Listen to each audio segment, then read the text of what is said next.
In this lecture, I'm going to talk about some, well, we'll call them limit laws, but really they're basically principles or ways that guide how we can work with limits. Up to this point, we've been talking about what a limit is, how a limit can exist, or how it might fail to exist. Here we're going to talk about, if we know the limit of a function, how can we use that to determine the limits of more complicated functions. So we need to see kind of basic building blocks to begin with that we can make functions out of.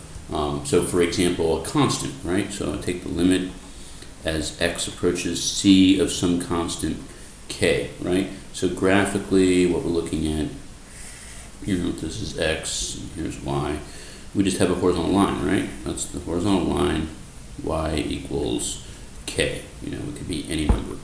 And it makes sense that at any point in the, actually, I want to call that a, because I want to reserve c for something else. So at any point, let's say if I call this a, then as I approach from the left-sided limit, the right-sided limit, it's going to be k. If I put a over here, maybe call it a2, then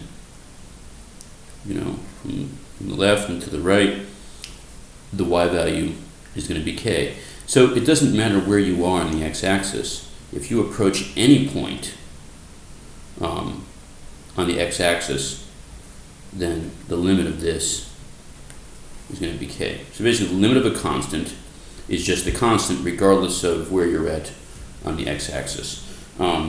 Then another one is the limit as x approaches a of x. All right, so now we're looking at something like y equals x. Right, goes right through the origin. It should. That was close. Y equals x. So here, if I'm at a, then a is the x value. What would we expect y to be? Now remember, this doesn't have anything to do with what the function value is at that point. It's just saying that as you approach from the left and the right, it's going to converge on a y value of k, because that's what these are all across here. So similarly, if we come up here, I'm approaching from the left and from the right, well, what's that y value going to be? Well, that y value is going to be a, because all along this line, y equals x. All right, so as we approach from the left and from the right on the x-axis, the y values are kind of going up and coming down to this point. The fact that that's the function value has nothing to do with the limit, but it wants to converge onto that point.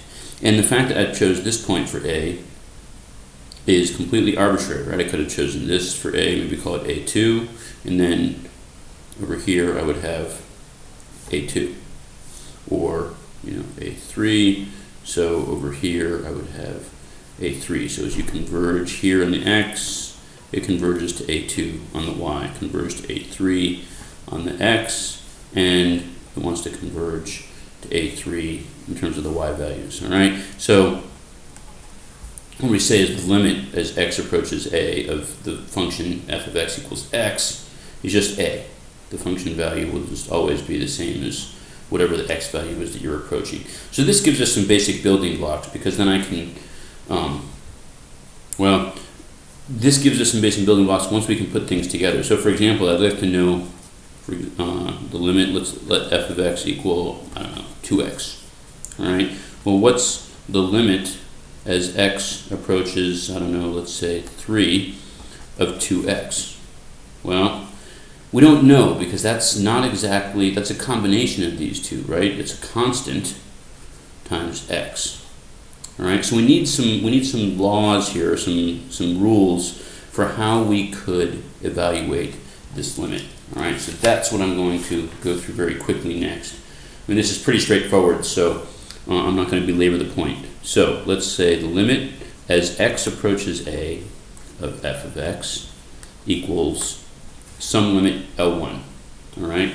And the limit as x approaches a of g of x is L2. So notice the functions are different, the limits are different, but we're still looking at the same point on the x-axis or in the domain of the function, all right? So if we have this, then the question is, what would be the limit as x approaches a of f of x plus g of x? So first I add the functions together, so for example, I could have something like x plus 3, right?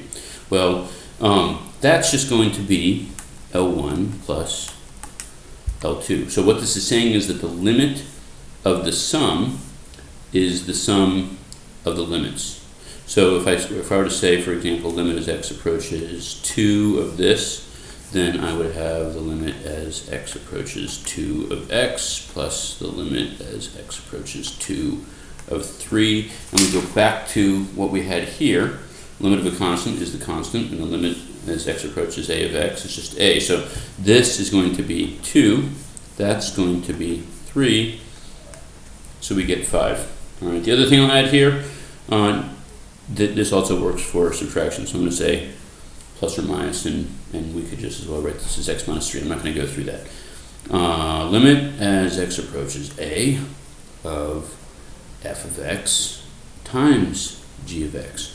If I take these functions and I multiply them, if I want to find the limit of the product, well, it turns out that that is the product of the limits. All right. So again, we could think about it this way. Well, in this case, maybe let this be. Well, let's go back to the one that we were looking at before. We asked about, well, what would be the limit as x approaches 3 of 2x? So let's say the limit as x approaches 3 of 2x. Well, these are multiplied, so now we can say limit. So the limit of this product is the product of the limits of the individual. So limit as x approaches 3 of 2 times the limit as x approaches 3 of x. All right, and using kind of the 2 building blocks that we have, we know that that's going to be 2, and that's going to be 3, so that the limit is 6. All right. Another one is the limit as x approaches a of f of x over g of x. All right, so we're saying the limit of a quotient. Well, that's what you would think it would be, with one little caveat here. L2 cannot be 0. All right, so this limit of g of x near x equal as x approaches a, that limit L2 cannot be equal to 0. And then one last one, we take the limit as x approaches a of some constant c times f of x. Well, that's c times the limit as x approaches a of f of x. All right, but we kind of already have that, right? That kind of follows from the fact that the limit of a constant is the constant, and the limit of a product is the product of the limits. So we kind of saw an example of that already up here. So this should make sense. So what I'd like to do now is just give a few quick examples of how we might use these. So let's take a look at something like the limit as x approaches -5 of x cubed plus 2x. Now, the important thing here is that this property right here, this property, as well as these, we have plus or minus, we have multiplication, we have quotient, and we have the fact that we can basically take a constant out in front of the limit. That's all we have. So we're going to have to rewrite this that way. So the first thing is to recognize that this is a sum. So I'm going to rewrite this as the limit as x approaches -5 of x cubed plus the limit as x approaches -5 of 2x. All right. Well, we don't have a rule for exponents, right? We have a rule for multiplication. So we need to rewrite this as limit as x approaches -5 of x times x times x, because that's what x cubed is. Plus, now I can separate this, right? This is the limit as x approaches -5 of 2 times the limit as x approaches -5 of x. Here, the limit of a product is the product of the limits. So while this is tedious to write, it's not hard, right? We have that. And then we have another one. And we have another one. Limit as x approaches -5 of x plus, I'm going to go ahead and fill in what these are. We know that the limit of a constant is just the constant. so that's 2. And the limit as x approaches negative 5 of x, that's just negative 5. And in fact, all of these, right? So we've broken this down to we have a limit of a constant and a limit of x. That's what we have to break everything down to in order to use these two basic building blocks that we have. So this is negative 5 times negative 5, which is 25, times negative 5, which is that's negative 125. And then over here I have minus 10, right? 2 times negative 5, so minus 10. So that's negative 135. Let's do one other example. So we'll take the limit as t goes to 9 of t over t plus 1. Well, this is first and foremost a quotient. So let's rewrite it as the limit as t goes to 9 of t over the limit as t goes to 9 of t plus 1. All right. Now, upstairs, we know that's just going to be 9, right? Because that's this property right here, except we have a t instead of an x. Here I have the limit of a sum, so I have to write it as the sum of the limits. The limit as t approaches 9 of t plus the limit as t approaches 9 of 1. And that's still 9 up here. That is 9. That's a constant, so that's just 1. So I have 9 plus 1, or 9/10. All right, one last example. Let's say we don't know a function, but we know its limit. All right. So, for example, we know that the limit as x approaches negative 4 of f of x is 3, and that the limit as x approaches negative 4 of g of x is 1. All right. So we don't know what f of x and g of x are, but we know what their limits are.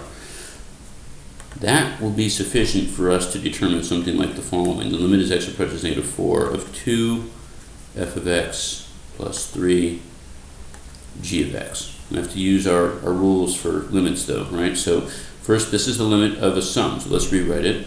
Limit as x approaches negative 4 of 2 times f of x plus the limit as x approaches negative 4 of 3 times g of x. Now at this point, I'm going to use this fourth property down here, right? So I can just take this constant and I can bring it out front. Okay, so with this then I'm going to say, well, this 2 times the limit as x approaches negative 4 of f of x plus 3 times the limit as x approaches negative 4 times g of x. All right, now we know what this is. That's given right here. So that's 2 times 3. Likewise, this is given right here. So that's 3 times 1.